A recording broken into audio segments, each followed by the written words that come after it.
এটা কি শুধু একক কোনো দায়িত্ব হবে? এটা কি শুধু রাজনৈতিক দলের দায়িত্ব হবে? না, রাজনৈতিক দলের দায়িত্ব হবে না, প্রত্যেকটি মানুষের দায়িত্ব। এই যে মানুষের জাগ্রত বোধ, মানুষকে দায়িত্বশীল করা, মানুষকে এগিয়ে নেওয়া, মানুষকে উদ্যোগী করা, মানুষের অপূরন্ত ক্ষমতাকে ব্যবহার করে জনগণের কল্যাণ করা, তার জন্য একটি উদ্যোগ অ্যাডভোকেট আবুল কালাম আজাদ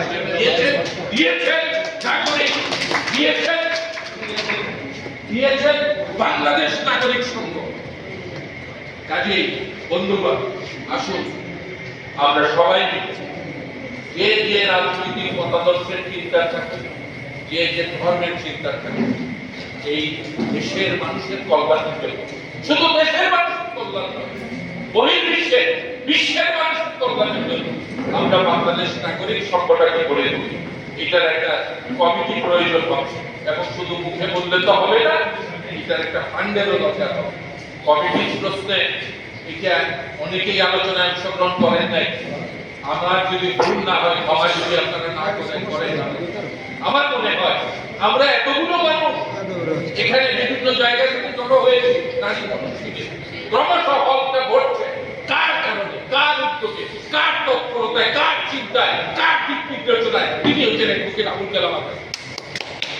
সেক্ষেত্রে তাকে সামনে রেখে, তাকে প্রদান রেখে এবং ওনার কাছে সংগঠন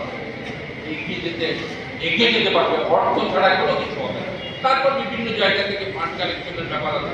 তবে একটি বিষয় খুবই গুরুত্বপূর্ণ, যিনি নেতৃত্ব দেবেন, যিনি এই জাগরণের মহাপুরুষ হবেন, যিনি মানুষকে উদ্বুদ্ধ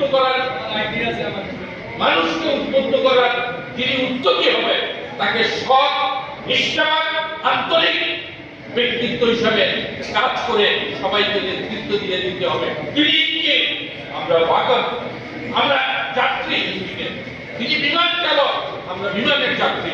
সেভাবে আমরা একসাথে যদি কাজ করতে পারি, এই সংগঠনকে এগিয়ে যাবে।